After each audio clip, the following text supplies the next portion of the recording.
ચાલો નીતિ શતકમાં તમારે જાતે જોઈ લેવાના છે રીડિંગના સવાલ એ જુઓ અને તમારે પુસ્તક તો જોઈશે જ નહીં તો સમજ નહીં પડે.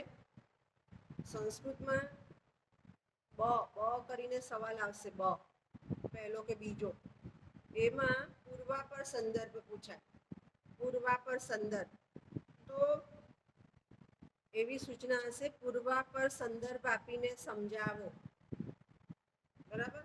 પછી એક લીટી સંસ્કૃતમાં આપી હશે એ આપણે ભાષાંતરની સમજૂતી વખતે જોઈશું. જુદું લખાવીશ નહીં. એટલે એ કેવી રીતે લખવાનું એનું સિસ્ટમ બતાવો. સંસ્કૃતમાં ગણિત જેવું છે. જેટલું તમે લખતા જશો એટલા માર્ક મળતા જશે. તમારી ગાડી અડધે પહોંચી તો અડધા માર્ક મળી જશે. સંસ્કૃતમાં રોકડા માર્ક મળે.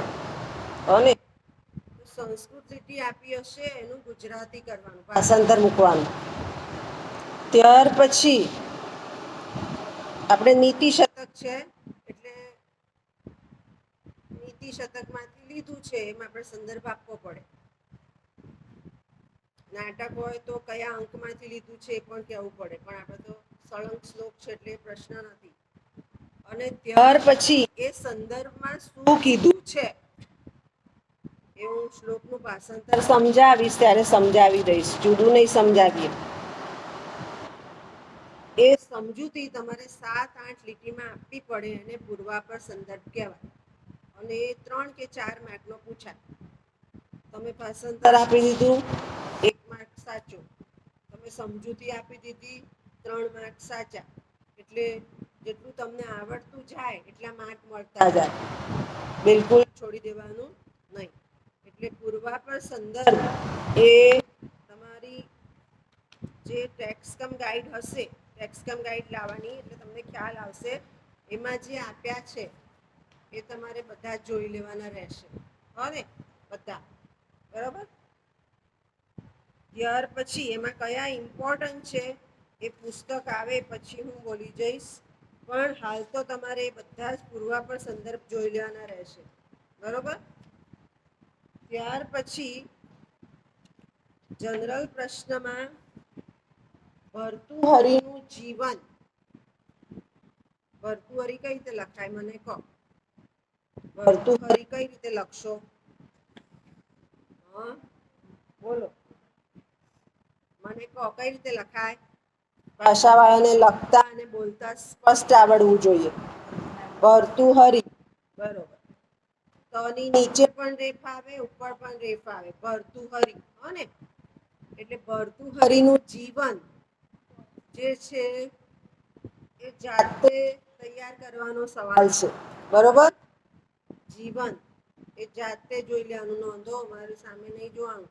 ભર્તુહરિનું જીવન એ રીડિંગ કરવાનો સવાલ છે. પરીક્ષામાં પૂછી શકાય. પૂછાય જ. પૂછી શકાય નહીં, પૂછાય જ. ત્યાર પછી બીજો એક સવાલ જાતે જોઈ લેવાનો. ભર્તુહરિની કૃતિઓ. કૃતિઓ. ભર્તુહરિની કૃતિઓ. કૃતિઓ એટલે એને શું આપ્યું છે? 3 આપ્યા છે કાવ્ય. શૃંગાર શતક, નીતિ શતક અને વૈરાગ્ય શતક. હવે જીવન છે ને ત્યાં ક્યારેક એવું લખ્યું હોય કિંવદંતીઓ, તો એ પણ જીવન જ થયું. હા, બાજુમાં કૌંસમાં લખી લો કિંવદંતીઓ. કિંવદંતીઓ એટલે લોકોએ કરેલી વાત. કિંવદંતીઓ. એટલે આ સવાલ બે જાતે કરવાના રહેશે. ભર્તુહરિનું જીવન છે, જવાબ તૈયાર જ છે. હા ને, આમાં પણ હશે. અને ભર્તુહરિની કૃતિઓ. બરોબર. આ બે જાતે કરવાના રહેશે. ત્યાર પછી MCQ નો સવાલ દરેક પેપરમાં આવશે. 7-7 બધા જેટલા પેપર છે એમાં 1 વાક્યના જવાબ હોય. 4 વિકલ્પ આપ્યા હોય, એમાંથી વિકલ્પ પસંદ કરવાનો હોય.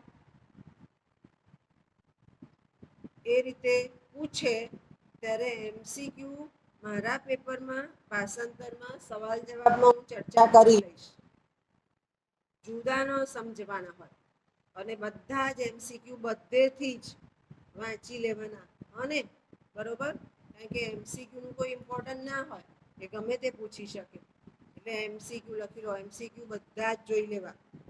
હું સમજાવીશ તો ખરી જ, પણ જોવા તો પડે ને.